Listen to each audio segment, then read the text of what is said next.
for big corporations on tax deals is something they will be forever remembered for. So what are the headlines tonight? Well, fuel duty. We were warned it might rise. It's been frozen again. And the tax on beer, cider and whiskey, again we were prepared for it to go up, but that was frozen too, although it's going up on cigarettes. Now, on pay, the higher rate income tax thresholds going up to £45,000.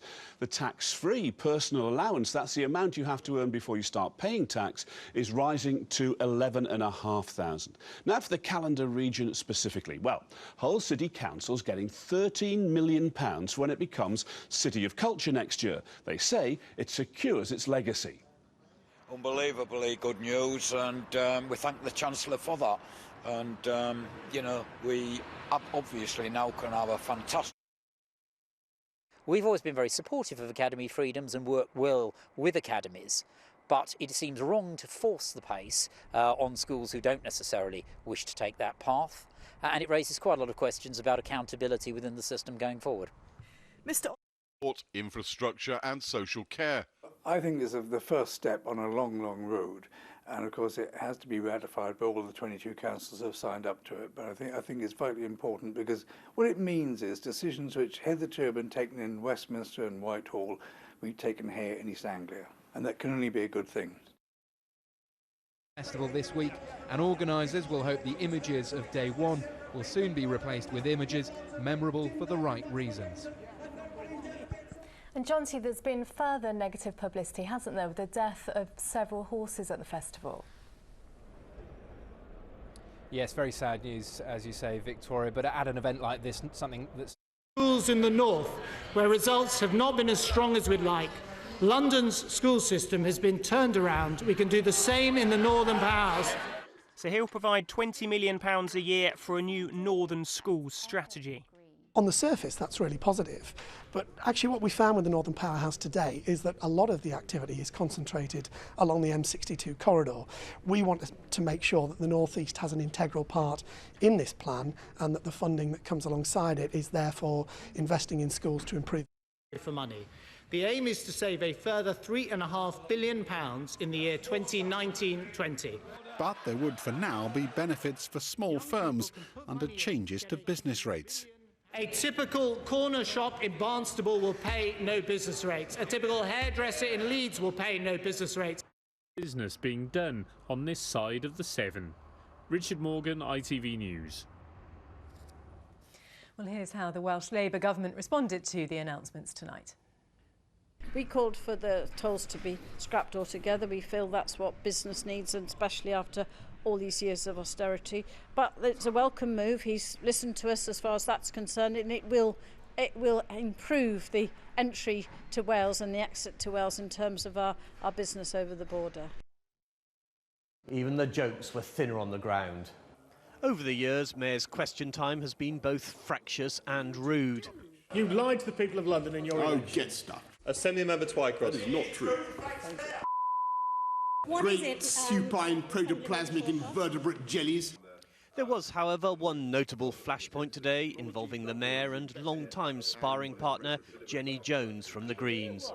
Other leaders, like ex-Governor Arnold Schwarzenegger, who you were kind enough to introduce me to, many thanks for that, and Mayor Bloomberg, have actually been world leaders in combating climate change. To come into a public area, or those to come into hospitality areas, and we expect people to behave, be respectable and respect other people as well. This afternoon, James Collins Club, Northampton Town, issued a statement saying, as a club we take any such claims extremely seriously and we expect the highest standards of behaviour at all times. We are unable to comment further until this investigation has been completed. Samir Carruthers says he's already been disciplined by MK Dons for his behaviour and says he admits he let the club down massively. James Collins has so far made no comment. Andy Bevan, ITV News.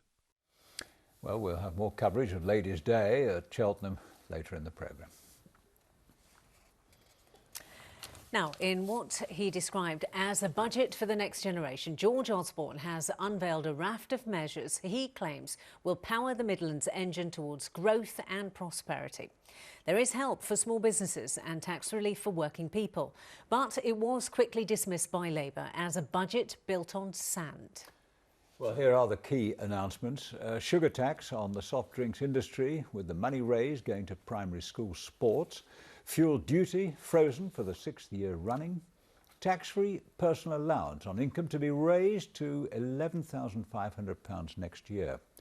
Lifetime ISAs for under 40s, with the government contributing up to £1,000 a year. Well, this is how the Chancellor summed it up. I can report solid, steady growth, more jobs, lower inflation, an economy on course for a surplus, and all done in a fair way. A Britain prepared for whatever the world throws at us because we've stuck to our long-term economic plan. Well, let's find out more now from our political correspondent Alison Mackenzie. And Alison, is it good news for the Midlands? Well, the Chancellor would say it's good news. He says he's running an economy which is resilient to cope with the cocktail of risks coming our way, he says. Act now to avoid paying later, which is code for £3.5 billion of cuts still to come. Well, what about that sugar tax, the rabbit out of the hat, which will target the industry, raising money for primary schools? Is it what we need? We checked out expert opinion at Birmingham University. I really don't think that this one initiative is going to make any difference to a crisis that we really do have. There are many, many more factors involved. What I would like us to think is that this debate is going to get further out into the open. People are going to start thinking about it. But most importantly, as I've said before, that manufacturers are really going to take on their responsibility to better reformulate products, to reduce the amount of sugar in all of their products. Well, Chef Jamie Oliver was very pleased about that sugar tax. Labour critical of the budget, saying that George Osborne has failed his own targets on deficit reduction and bringing down the debt. Dr Pamela Robinson from Birmingham Business School was watching closely as the budget announcements were made this afternoon, and this was her take on what it means. For working people, they're going to have a little bit more money in their pocket, not paying as much tax. The freezing of the fuel duty obviously is good, and not such tax rises on alcohol beverages as we expected. So good for working people. So how will it go down with ordinary working people? There are reliefs on that tax. You don't start paying tax until you earn £11,500, and also if you're a 40p tax payer, that threshold goes up to £45,000. So he's reaching out to ordinary people. Are they impressed? We checked out today opinion on the streets of the West Midlands. It's good. We need the business rates sort of down, and people with cash in the pockets is going to help the spending. Paying less tax. What am I paying more on though? You know, these budgets are all very well and good, but you never come out of them on top, do you? If you're on a full-time basis, it's really good. But for a part-timer, it's really hard because most of the money goes for us tax. I saw lots of recommendations for future years. So I saw that corporation tax was due to come down, but next year. And I saw the increases in the allowance, personal tax allowance, which is obviously good news, both at the starting level and the 40% level. So, yeah, not a bad budget.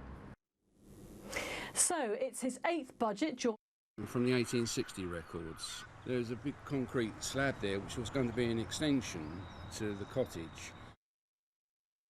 Don't impose on it the recreation of something that was widely unpopular and will be again if it's recreated. Don Foster himself cut his political teeth on the Avon Authority, but he's not alone in never wanting to see its like again. It was 1974 when, with no pomp and little ceremony, Avon was born. With echoes of today's announcement, it was dubbed a brave new venture, but the new county lasted just 22 years. Disliked by most, its poor image with perceptions of too much red tape and money wasted was its eventual undoing. Rumours of its return under another guise were raised in the House of Commons by North Somerset MP Liam Fox in December. South Gloucestershire, Bristol, Baines and North Somerset work very well as a functional unit. Does my right honourable friend understand that any attempt to reintroduce Avon, either directly or by the back door through Treasury pressure, would be regarded as an enormous betrayal, and will he guarantee it won't happen? I can assure my right honourable friend that I have no intention of reintroducing Avon by the front door, back door or the side door. But that's precisely what some local MPs are claiming today. This is the recreation of Avon. It is a terribly bad deal for the people of North East Somerset, for Bath as well, and indeed for North Somerset. What will happen once again is that the people of Somerset will pay the price for Bristol. The new Western powerhouse won't, supporters insist, be another Avon. And all four authorities will have to agree to the new plans for it to go ahead. One leader, though, is already a fan. The councils remain autonomous, but nevertheless there is a combined authority arrangement for those areas that I've been talking about, transport, housing and skills, that will enable us to work cooperatively, and that I think that everybody would welcome and see the good sense of. The political map could be redrawn by the end of next year, but what precise powers that brings will be the subject of much debate in the coming months. Richard Payne, ITV News. Goodness, Bob, it really does seem that somebody's lit the blue touch paper today, doesn't it? When I put this news out on Twitter a bit earlier, a torrent of people from Bath and North East Somerset got in touch with me to say, hang on a minute, we've just voted against having a directly elected mayor. What's going on? Well, of course, and if you live in Bristol, you could end up with two elected mayors, the city mayor and then the regional metro mayor. But as Richard explained in the piece there, this would not be a new council as such in the way that Avon was, but it will be a new elected figurehead who will liaise with government on behalf of the... Mr Osborne says good news for the Northern Powerhouse. Do you think the Northern Powerhouse really is happening? No, I don't. I think the Northern Powerhouse is a joke. He talks about Manchester, he thinks Manchester is the North. I'm not sure there was things in there to really address the transport problems in the North East. Things like more money for the metro, for the trains we desperately need. That's what I'd have liked to have seen. OK, Guy and Julie. Yes, absolutely. And, you know, at the moment there's 13 times more spending goes on transport in London than does in the whole of Yorkshire and Humber, and we need our fair share in Yorkshire. Sorry to interrupt you. If we turn to education, George Osborne said there's more money to educate youngsters in the north. London's done it and improved, now it can happen in the north. Surely you welcome that? Of course, you know, I'm not going to say everything that the Chancellor said is bad today, but I don't agree with the forced academisation of all schools, including primary schools. If I think about my own constituency, it is really challenging when you've got academies that don't seem to be accountable to anybody, and the Department for Education is centralising power rather than devolving it, which is the mantra elsewhere. I want more power in our local communities so that we can drive forward the best possible standards in our schools as well. Rachel Reeves and Jason McCartney there with David Wood down. Just absolutely buzzing about the whole thing, and it'll just secure the future, hopefully, of the league for a long time to come. Well, I'm here in Liverpool now. I've got my second golden envelope, and we're about to meet our second winners of this year's People's Projects competition. Follow me.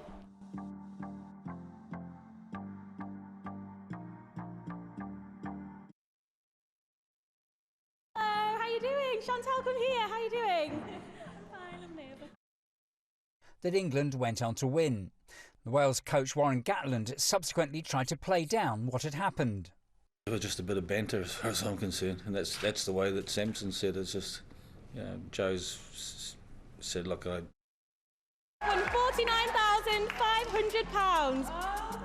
Wonderful. Chantal, how does it feel to win? Oh, amazing. Young people deserve it. They've done so well. They've been